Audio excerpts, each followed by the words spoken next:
What if I just told you that the more you think, the worse your life actually gets?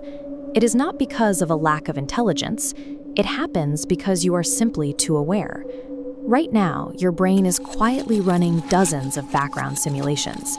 It asks questions like, what if this goes wrong? What if they judge me? What if I fail entirely? We are taught to view this kind of heavy, relentless thinking as a sign of careful planning and high intellect. But rather than preparing you for the future, this constant mental heavy lifting slowly tears down your ability to function. This diagram illustrates the reality of those simulations. Out of the thousands of projected disaster scenarios your mind generates, the vast statistical majority will rapidly delete themselves. They will never actually happen. Yet the physical cost of generating all those fake outcomes is very real. You burn through all your energy anticipating danger, leaving your body completely frozen and unable to move forward. That hyper-awareness is a cognitive trap that locks you inside a static, unlived life.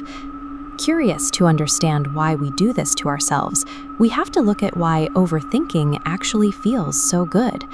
To the person doing it, agonizing over every detail feels productive. The brain uses this excessive simulation to construct a mirage. It convinces you that if you can map out every possible variable, you can exert control over a completely unpredictable future. This need for total certainty is a highly emotional response. It is pure fear putting on the mask of rational logic.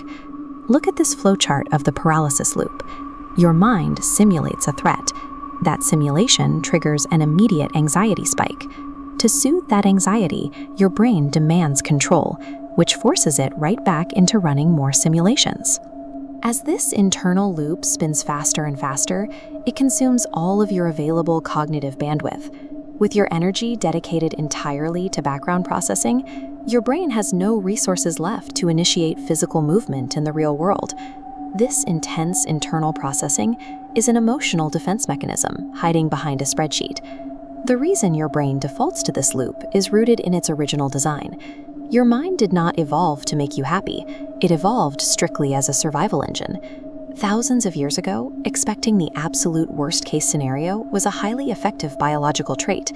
Hypervigilance kept early humans from walking into physical predators. Today, we live in a highly structured modern world, but that ancient threat detection hardware is still humming away in your skull at maximum volume. This comparison model shows the resulting biological mapping error. Whether you are staring down an apex predator or reading a vaguely critical email from your boss, your brain produces an identical chemical response. It treats a social inconvenience exactly like a lethal threat. Because of this error, you spend your entire day mounting massive, exhausting biological defenses against dangers that cannot actually harm you physically. Overthinking is a universal biological glitch. It is simply your ancient survival system running a faulty script in the modern era. If we look outward at the people who actually build momentum in their lives, we see a completely different behavioral pattern. The observation is remarkably consistent. The individuals who spend the least time thinking are the ones who take the most action. It is easy to assume these people have superior intelligence, flawlessly engineered plans, or some magical absence of fear. They do not. What they possess is actionable bravery.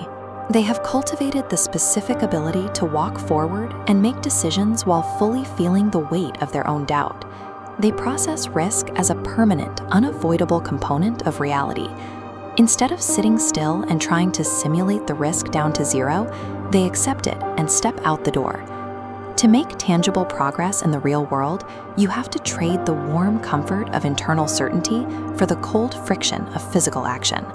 You cannot reach into your brain and switch off a biological survival machine. Instead, you have to completely change your relationship to it. This requires cognitive detachment. When your brain feeds you an anxious thought, you stop treating it as an absolute command. You recognize it as a simple survival suggestion from your biology, and then you decline it. Waiting for absolute clarity before you act is a mathematical trap.